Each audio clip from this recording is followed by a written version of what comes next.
So anyway, this is a real world. Negative interest rates are a thing.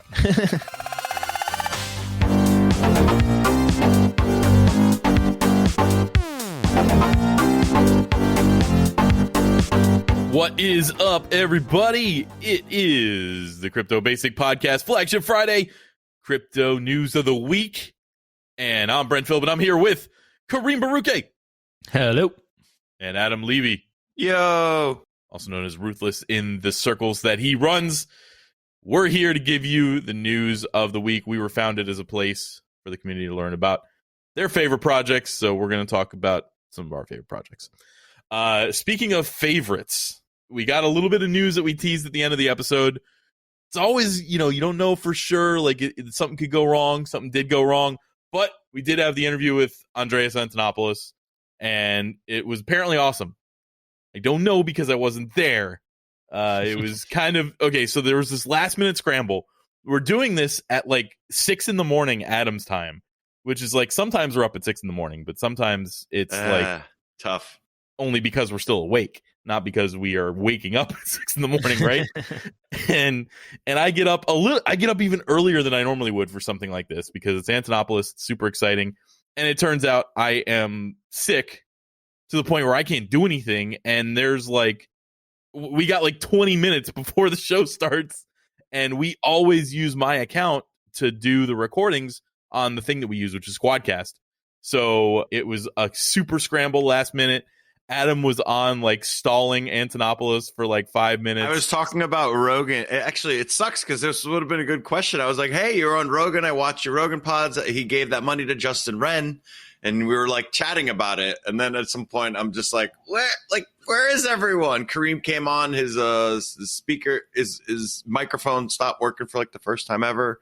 But then we came back and Kareem came in and pressed play. We had a good hour talk. So that'll be out later next week. But the hilarious thing is basically the worst that an interview has ever turned out as far as the scheduling part and the logistics part, but probably the best interviews ever turned out as far as the content part, based on what I've heard. I didn't actually say much. I think I probably said more before we actually did the podcast, but Kareem did a really good job of, also I feel like Kareem just went kind of toe to toe in some regard, just talking, at length with Antonopoulos, which is great. And that guy is really good at talking. He's very interesting, man. Yeah, yes. he really has something interesting to say about every question we threw his way, and even challenged the premise of some of our questions, which was cool as well. So anyway, we don't need to hype it up too much. You guys will get the treat to listen to it. But it went well, and we were happy to have him on the show. Thanks again to our awesome editor, Jason, for making that happen. Yeah, I don't know if you guys mentioned it in the episode, but we did. Okay, he emailed in Greek. Did Antonopoulos notice that? I don't know. Spoiler, but Spoiler. Okay, never mind. Fine, we'll talk about it on the episode. Well, Jason basically gave us a sentence to say, but we didn't really have time to say it. But it was ek pombe mas, I think was the end of it. No, ek pombe mas is the last. Maybe that's thank you. I don't know, but yeah, those are the two words I know of the sentence. But let's move on, Brent, shall we? Yeah. I think it's time to do a little rapid fire section. We're gonna get some of the things that we don't want to do a total deep dive into, but we think it's important that you know about them. Ready? Brent, so what you're saying is that it's time for the rapid fire section. So, yeah, here we are. Rapid fire. Boom, boom, boom, boom, boom. Fidelity gets Bitcoin custody and trading license from a New York regulator. And Fidelity is definitely one of the biggest people in finance. They came up with credit ratings last year they came out ratings of all the cryptocurrencies last year. And they're just popping up again. And this has to be good for the space. Basically, they're the New York Department of Financial Services they got a license from them to offer Bitcoin custody service to New York residents. And New York matters a lot because that's where the regulation is really tight.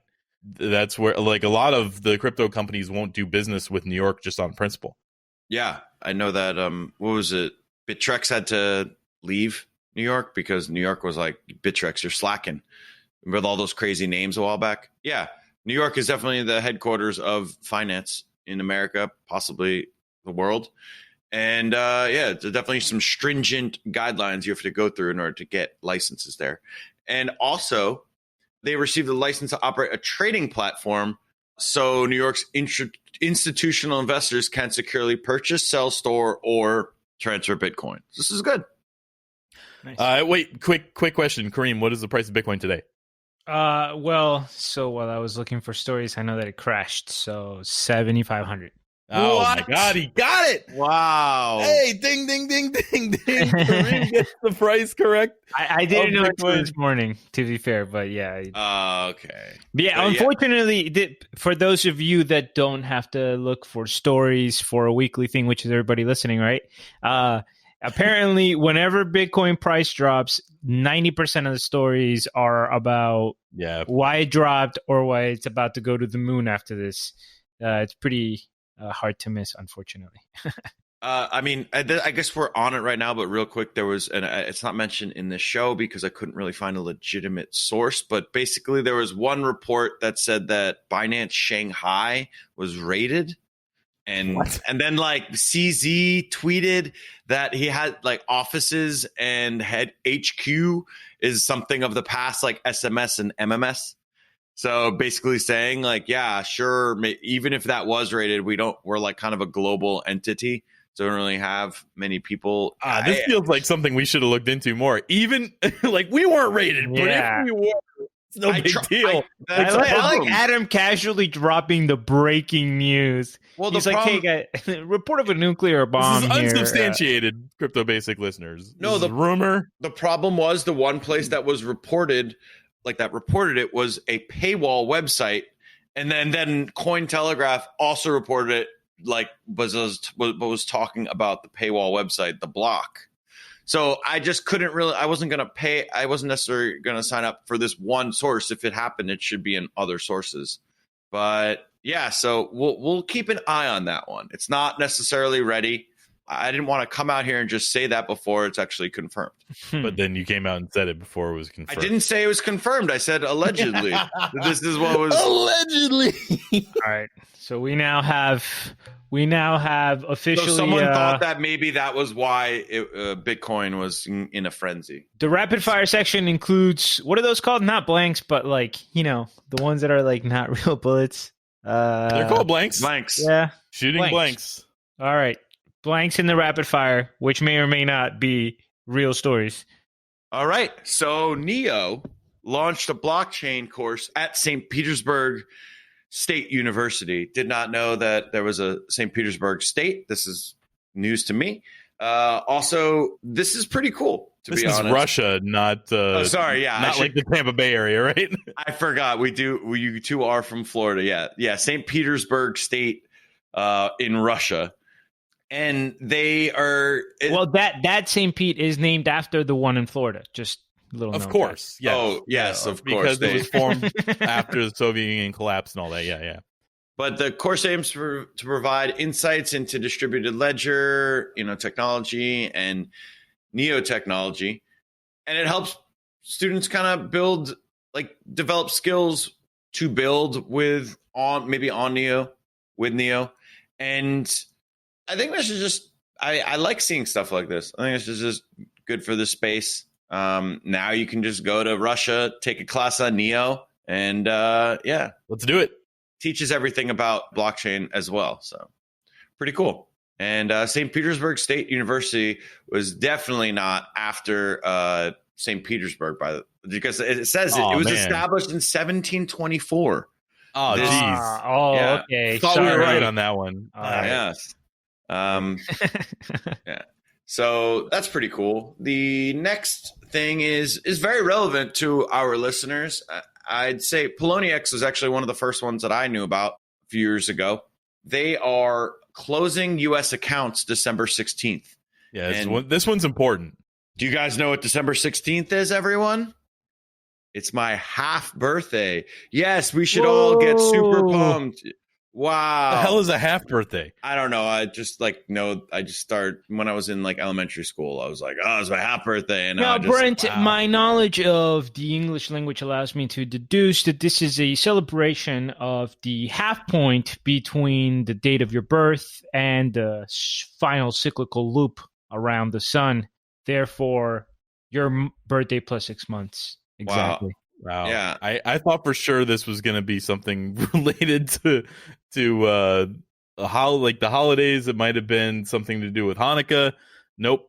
Just Adam was counting his birthdays in twos. All right, guys, stay on track. This is our slowest rapid fire since the 15th century.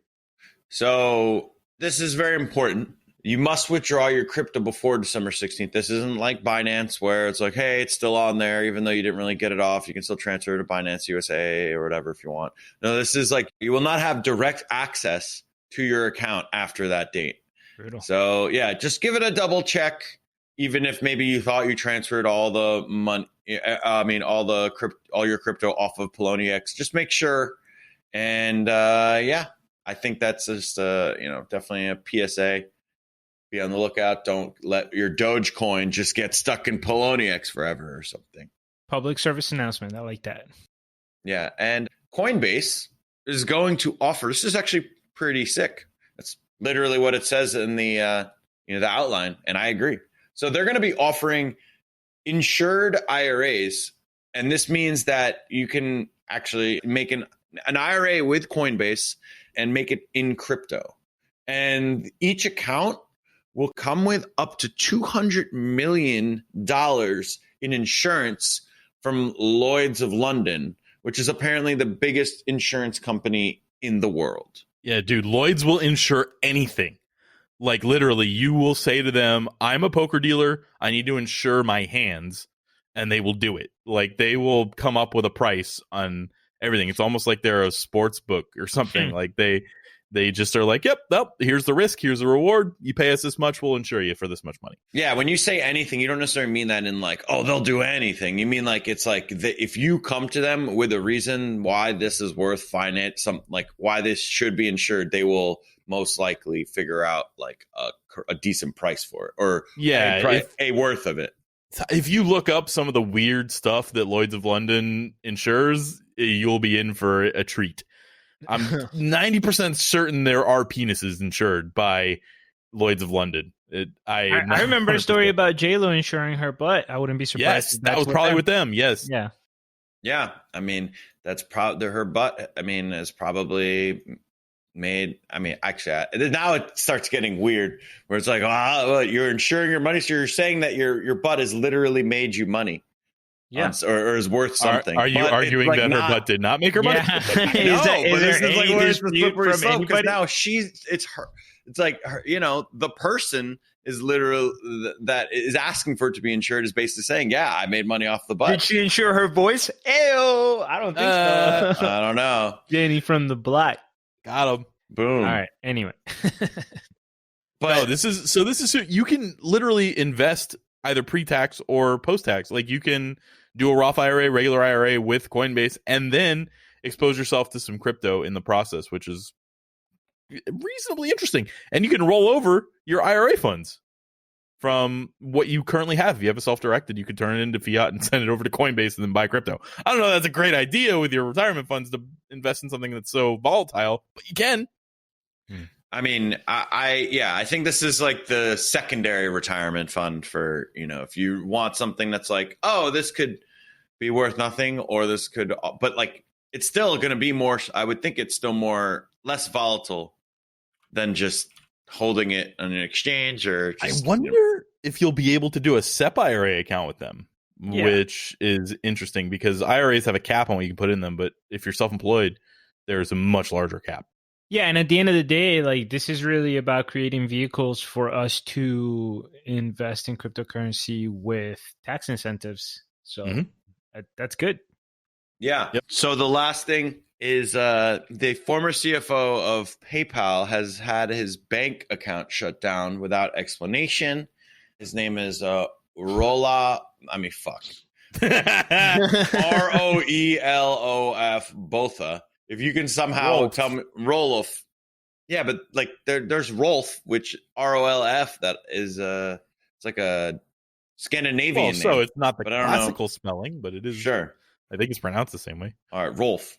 Yeah, so he just received a notice saying, "Hey, we're getting rid of your bank account after 20 years." And I guess it has something to do with the fact that he was using cryptocurrency. No, it doesn't. So the people on the Twitter account were speculating that. They were like replying, but it's not. He has no idea why.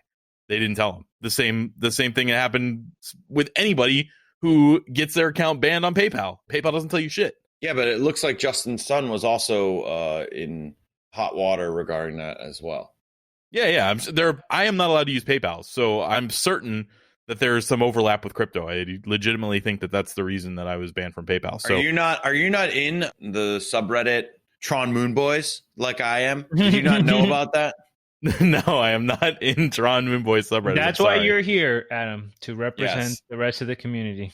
But yeah, his Justin Sun's account also got closed, and he basically said he was fired as a customer by BOA. And yeah, this is happening.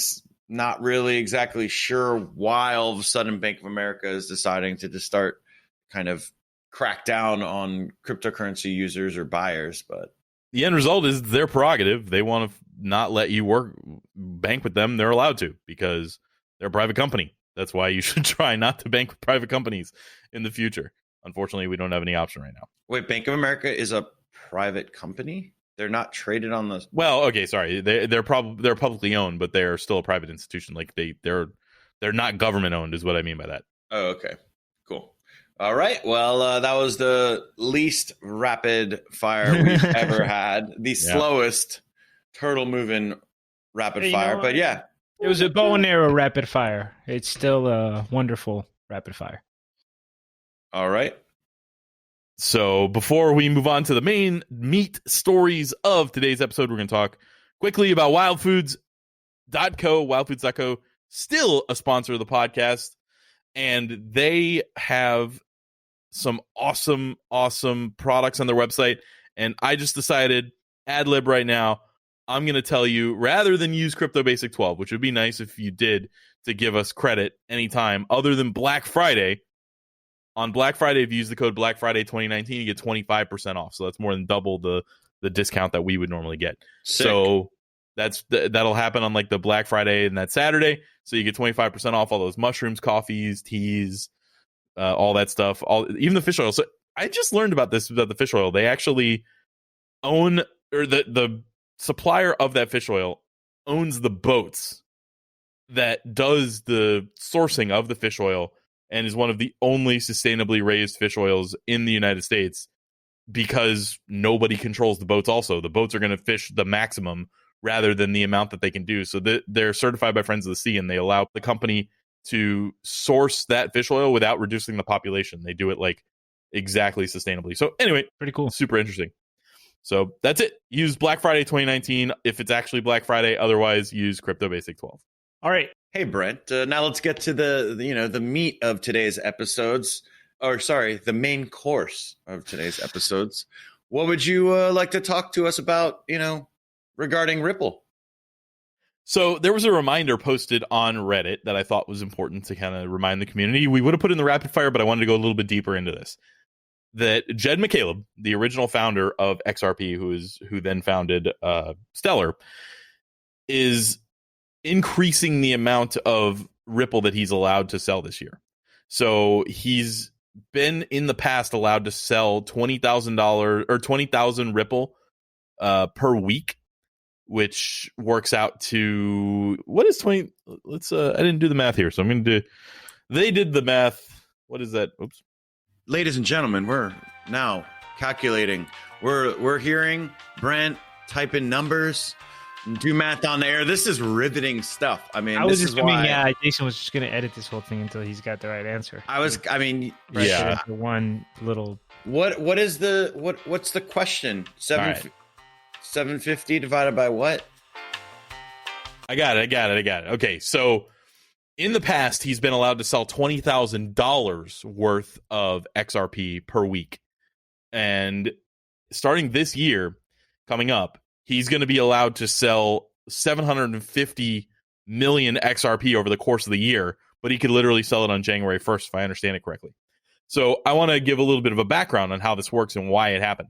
Basically, when Jed founded Ripple Labs and they created the XRP token, he was given 9 billion XRP tokens during the founding. He eventually left the project and went on to work with Stellar. And when he did so, there were some contractual obligations. Either he knew about them or he was trying to violate them or he was mad. Who knows what happened? But technically, he wasn't supposed to just like dump all of his XRP. And I guess these same contractual obligations were in play for the other founders. And what he did was he left and he started selling his coins. He didn't want anything to do with the project anymore. And XRP was able to freeze his assets on an exchange because the exchange went ahead and agreed to let them. So that was one of the things, if you listen to our XRP, both our follow-up and our original one, we talk about how that exchange did something that we don't agree with, but may have helped the price in the long run because he wouldn't have tanked the project. So during the lawsuit, he had been trying to also give 2 billion XRP tokens to a charity, and they wouldn't let him do that either. Now, there's questions as to whether that charity was just like a shell company for him, but it doesn't look like it. And in the court order, he was allowed to give those 2 billion to that charity. And then he had the restrictions put on what he was allowed to sell with what he had left, which was 5.3 billion XRP. So he could sell $20,000 worth per month right now. And then that switches to 750 million total XRP tokens next year. And then he can sell $1 billion in year 7, and he can sell $2 billion in year 8. So that is important because selling a massive amount of anything like that, I mean, we're talking his, I think, what's the total market cap of that? 100 billion or something. Right. So we're talking percentages of the total available amount are going to be dropped, and he's going to be tanking the price probably. So just know that if you happen to be somebody who holds XRP, know that it's coming up. If you're trying to acquire some, maybe that's the time to buy. I have no idea.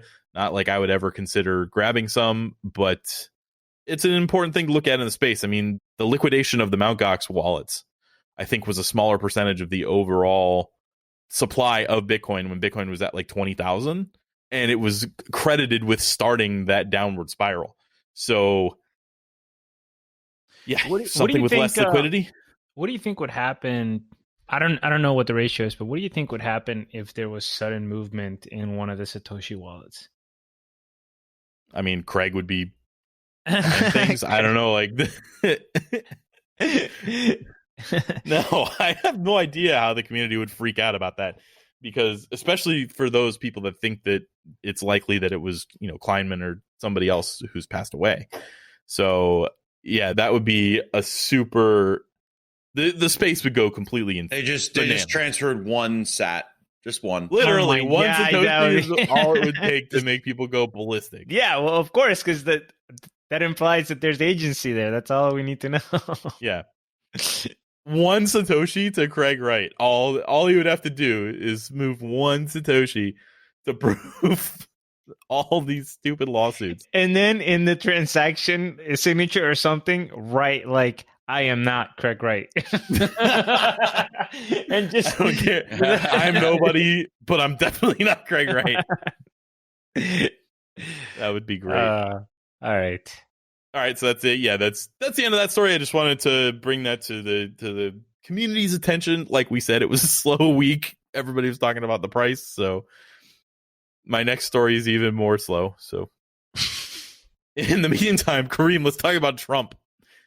Well, we're actually our listeners love that. No. We're not going to be talking about Trump from a political standpoint. This story was interesting because Trump and Jerome Powell recently met as Trump summoned Powell to the White House. So for those of you that don't remember, Jerome Powell is the head of the Federal Reserve. So Brent, it turns out that God damn it. Kareem constantly Freudian slips my name for Trump or Trump's name for me. It's ridiculous. There's associations there that my brain cannot explain. What? Okay, so the official statement from the Federal Reserve regarding this meeting is that Jerome Powell told Donald Trump the same things that he told Congress, that the economy is in good shape and that the Fed is going to suspend the rate cuts, at least for the time being. As a reference point, they cut interest rates 3 times this year. The speculation about this meeting is that Trump is putting pressure on Jerome Powell to lower interest rates because publicly he has criticized the Federal Reserve's current interest rates. He says that interest rates are too high, that the economy would be even better if interest rates went to 0 or negative like they are in Japan. Possibly the greatest of all time. Possibly the greatest of all time. If it went to Europe or Japan. So it's worth saying here that part of the reason why the interest rates are higher here is because the economy is doing better. The current benchmark right now is between 1.5 and 1.75%, which is already pretty low for historical levels. So one of the things that I wanted to point out is one of Trump's claims is that the negative interest rates here give us a competitive disadvantage with countries like Japan and the EU. And that's not really true. There are ways in which we can interpret that to be true, but there are a lot of other ways in which it's not. And this is what we mean. So the fact that there are higher interest rates here in the United States, that 1%, 2%, which is still pretty low, yeah, that does mean that it makes the dollar stronger compared to, let's say, the yen, which means that exports are going to suffer because it's more expensive for other countries to import from the United States. But another thing to think about is since we actually have positive interest rates here, a lot of investors are parking their assets from the European Union or Japan. They want to put their money in the United States because they can have positive yielding assets as opposed to negative yielding assets. And therefore holding it in the dollar. And therefore holding it in dollar. Correct. Real quick, we're going to play a new game. This game is called What Am I Thinking of Right Now? I'm going to read you a quote from the article. This game is called What Am I Thinking of Right Now? That's what Kareem just named it. Yeah, That's what we gotta go with. Yeah, I know. It's a random game, but I'm going to read you a quote, and one of you guys, Brent, high hopes, has to tell me exactly what I'm thinking about at the end of that sentence. You guys ready? Okay. Here's the sentence. In a speech last week, Trump said, referring to negative interest rates, "Give me some of that. I want some of that money. Our Federal Reserve doesn't let us do it." End quote. So first of all, first thing I'm going to say is I already won this game. Second, I'm going to say you should have said that in Trump voice. It should have been, "Give me some of that. I want some of that money. Our Federal Reserve doesn't let us do it." You kind of even gave it away in the way that you said it. I know, but it's the first time we play. We want some of that internet money. Yes.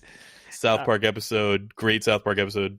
Oh my God! I can't win that. But yeah, what are you gonna do? I know it was.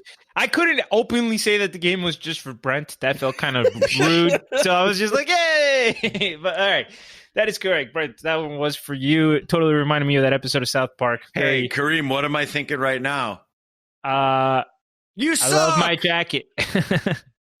All right, so getting back to it, guys. One of the questions that I wanted us to ask ourselves is, what is the purpose of lowering interest rates in the first place? In theory, like when do we lower interest rates, right? And the idea is to help the economy when it's struggling. The claim right now from Jerome Powell and from Donald Trump is that we have a really strong economy and our interest rates are already pretty close to 0. And it says something, the fact that countries around the world, it is true that other countries have already gone to negative interest rates. And here are some of the countries that have done so. Japan, Sweden, the European Central Bank, Denmark, Switzerland. Yeah, go ahead, Adam. Yes. So what is a negative interest rate? Yeah, it's not like you get paid or... No, exactly. That's it. This is exactly what it means, and it gets so ridiculous. So the negative interest rate means you put $1 in the bank, and if the negative interest rate is minus 1%, then at the end of the year, you have $99. The bank charges you my God. to hold their money.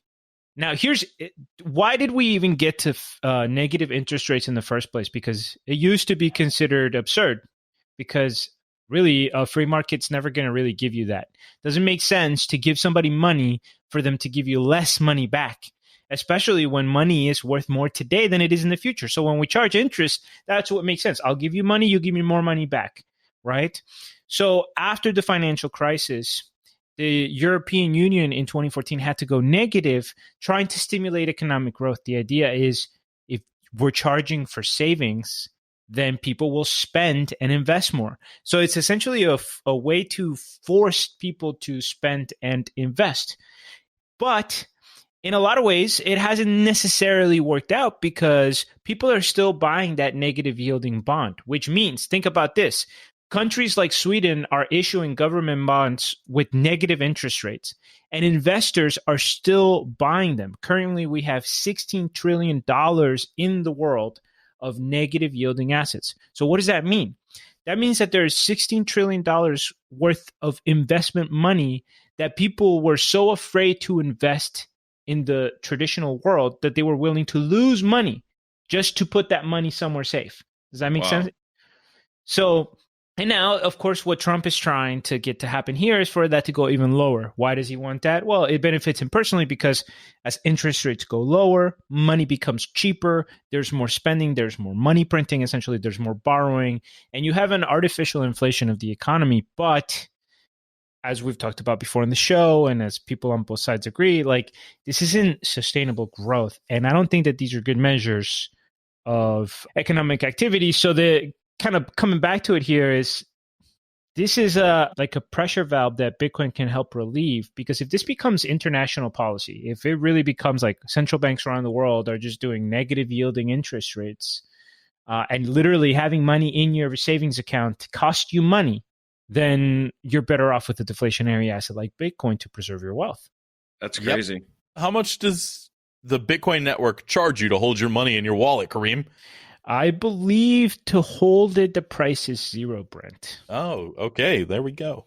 Yeah. So, yep. That's certainly better than negative 0.1%. Yeah, it's kind of crazy, you know. And one more thing to consider, guys, a lot of people are talking about the next recession and the next recession. One of the ways that our modern economic system deals with recessions is by lowering interest rates. It's just one of the tools that we have. Okay, so understand, as people think that we are heading into the next big crisis, that the American central bank has interest rates near 1%, and that the European central bank is already at negative interest rates. So there is no room for interest cutting, right? So we're essentially handicapping ourselves in a lot of ways as we extend the expansion, but we're probably undercutting our ability to deal with the contraction. So yeah, that's kind of wow. So the more so we're helping the expand as much as possible, but kind of not really looking at the consequences of what may happen when the pullback. Yeah, that's my interpretation and the interpretation of others. Yeah. Yep. I'm interested to see what happens to cryptocurrency space in the next recession. I don't want another recession to come because that's always going to be scary, but it will be interesting to see if it has a similar negative correlation to gold or silver or something like that. So what was it that Antonopoulos said that was really interesting regarding gold? I don't know. We haven't released it yet, so don't be spoiling him. No, but it's relevant. Do you remember where he said like gold hasn't really changed? Yeah, we should. You don't want to talk. Yeah, they should hear that from Antonopoulos. All right, fine. We don't need to be paraphrasing him.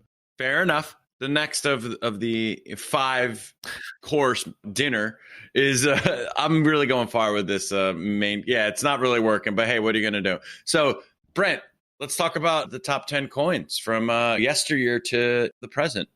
Ooh. So if we're talking about this as a 5-course meal, Adam, maybe even 6 courses, what we have here is more of a wine pairing than a course. There's not a whole lot of substance here.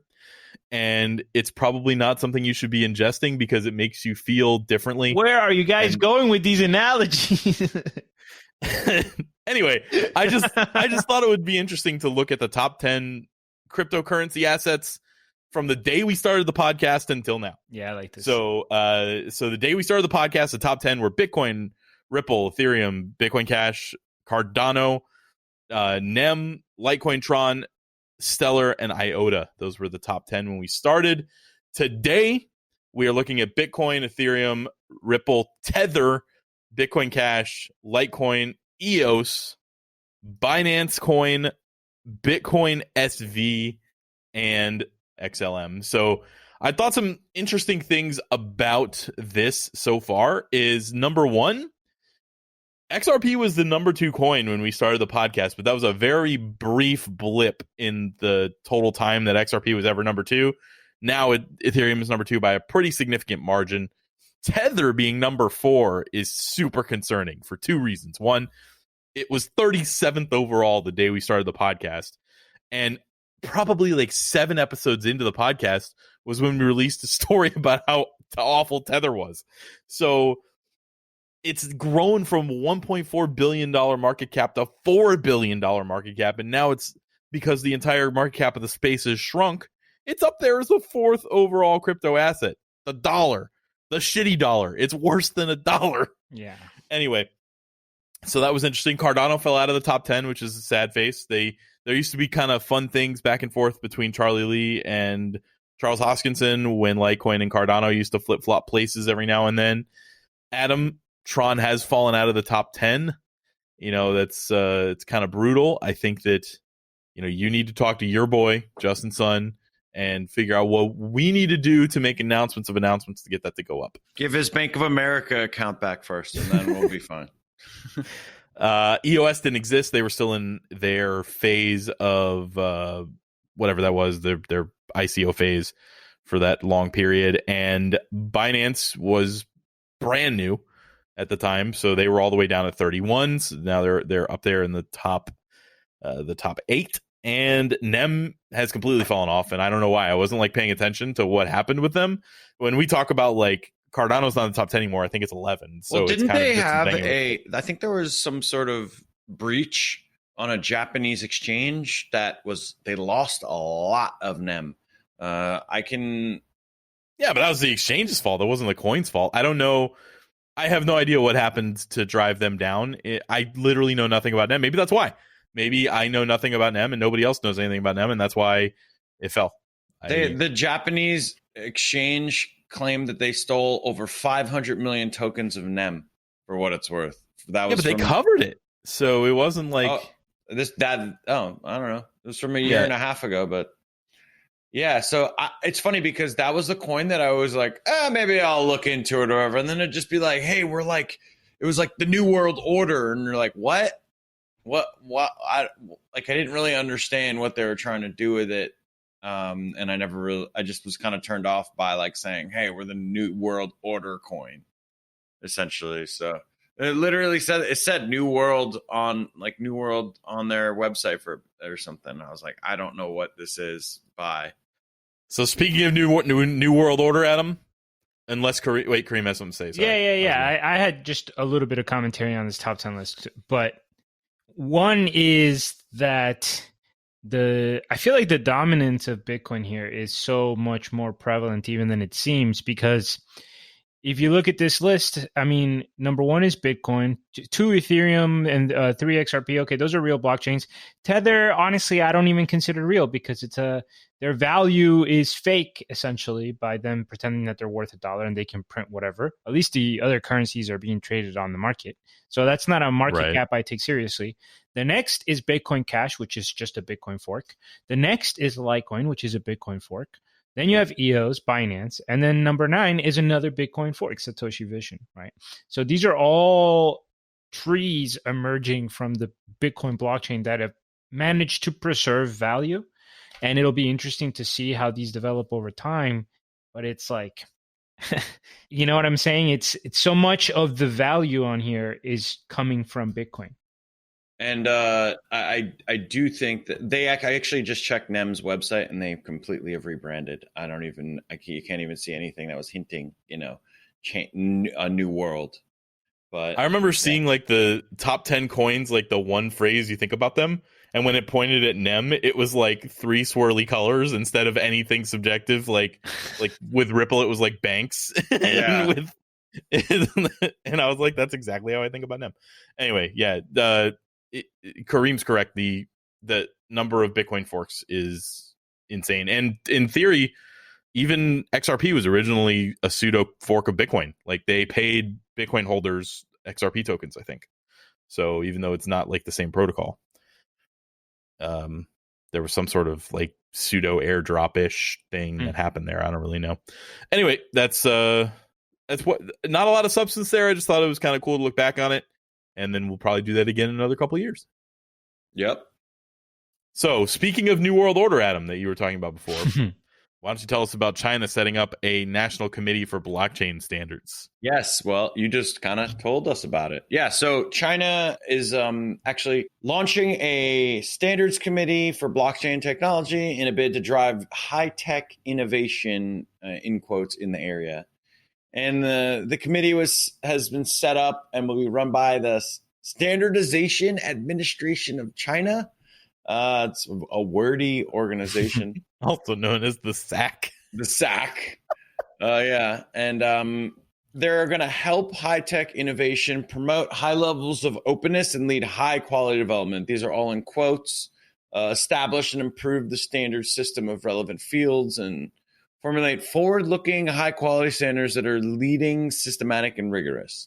So this is kind of conflicting because I think we've seen, actually, I think recently there was the president of China was saying, oh, no, we're going to crack down on crypto again. I'm not really sure. But I mean, this kind of says, hey, maybe that was just noise again.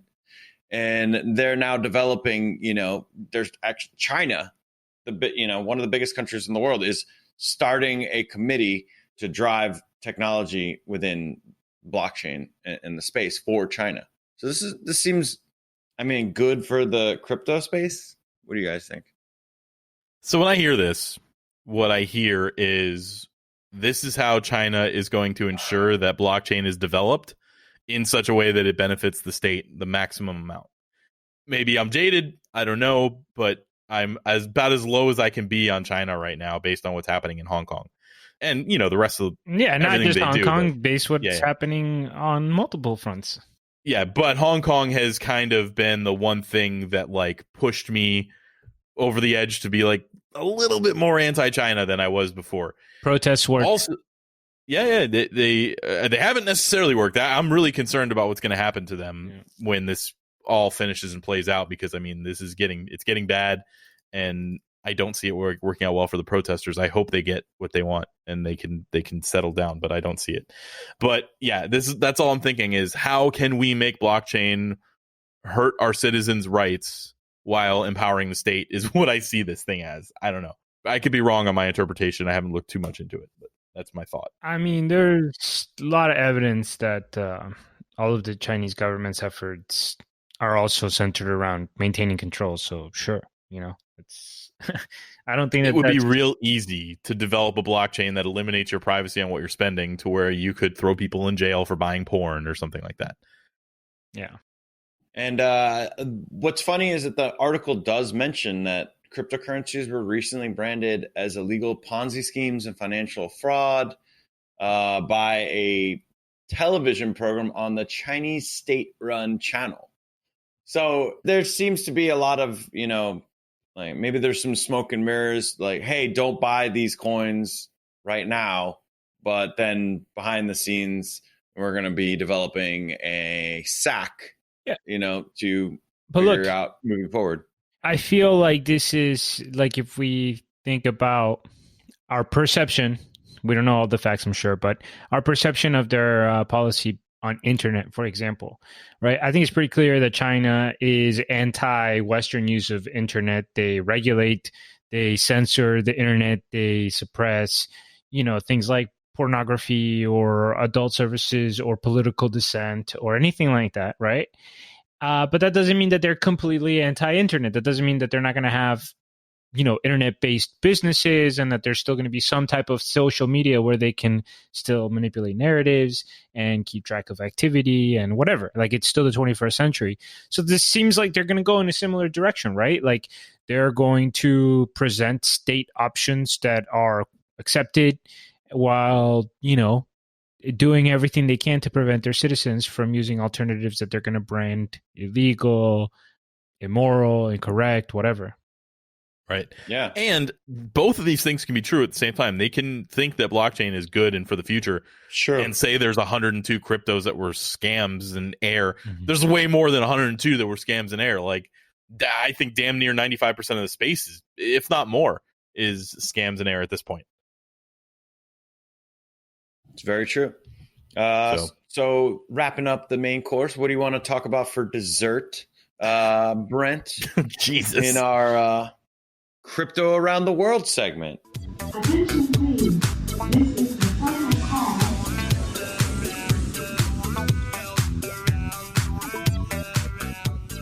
All right, so this was just this is only loosely related to crypto, similar to how the story about the Federal Reserve is loosely related, but there was a cool little war games summit that was held at Harvard, and it was kind of like live action role playing with a group of people who sat at a table, and they were all former high-ranking U.S. officials.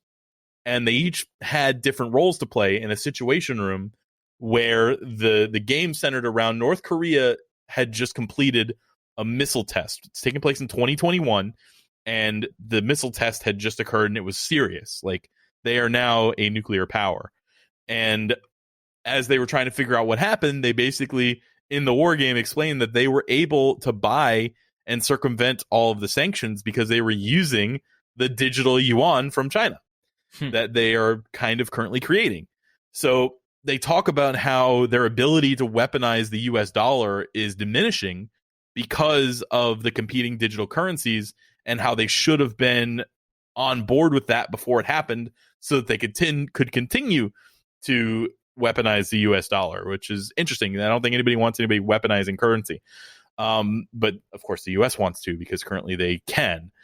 The overarching theme was that the landscape of digital assets emerging will probably weaken the dollar and weaken the US's ability to enforce sanctions on countries that have issues doing business because they can't use the dollar.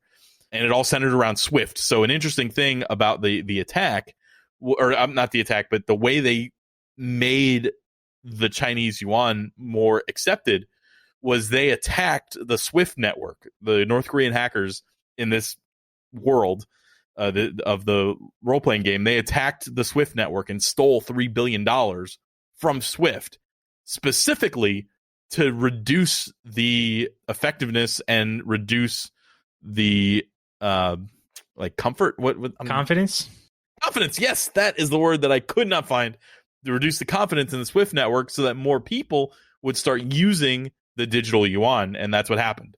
So they used that hack attack and did that. So it was about an hour and a half long kind of live action role playing in 2021 where North Korea's gaining power. Was interesting to look at. I only looked at a couple of clips, but sounds like a sweet. Check it out. Sounds like I kind of want to play this game.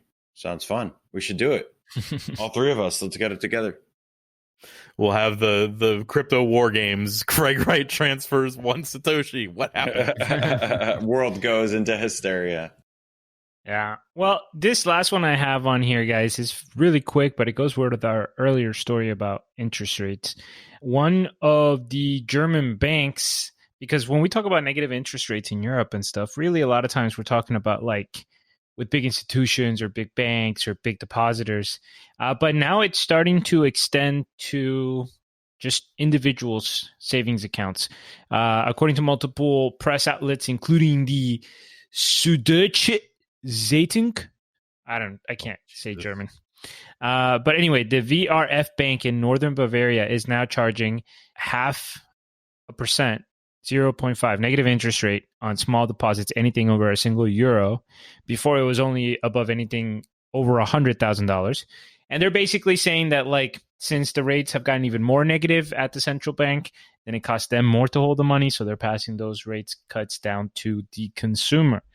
So anyway, This is a real world. Negative interest rates are a thing. So that's it for our international section. All right. And I want to mention that we're about a month away before the end of the year. And we intend to once again, beginning of 2020, have the Crypties on the show where we will use the same categories and then expand on future categories. So take a if you subscribe to the newsletter that we have, you go to cryptobasicpodcast.com. At the bottom, we have a little newsletter subscription. We're going to send out a form or a thing where you can vote/submit, and we'll see what other categories we come up with. Who is going to be the biggest douche in crypto in 2020? Or many of the other crypties that exist. We're going to have you be a part of the process. So that's coming up. And that's it. So that's gonna take us out. Join the Discord. There is in fact a Crypties chat there, which will start getting fired back up. And ideally, look, if anybody wins one of these that's willing to come on the show and accept it, I'd be super happy. So we'll reach out, and we can even give them their retroactive awards. So if Craig Wright wants to come claim the biggest douche in the crypto universe, we are happy to give it to him. Well, don't forget he's got a lifetime nomination, Brent, so he could win it again. Yes, he could win it again. In contention every year. Honestly, off the top of my head, I don't see anyone taking it from him. Whoa, spoilers. Jesus. The year's not over. All right. So join our Discord. Yeah, subscribe to that newsletter. I'm actually going to start sending it out, even though we haven't ever. And check us out on Twitter. And the Antonopoulos episode will be released next week. We are not financial advisors. Do your own research. We are not financial advisors. We're idiots. Don't listen to anything we say. We even talked about price in this episode, which we almost never do. So those were all complete and utter entertainment, not something you should just listen to. See you guys. Have a good week. It's been fun. And we'll talk to you soon. Bye.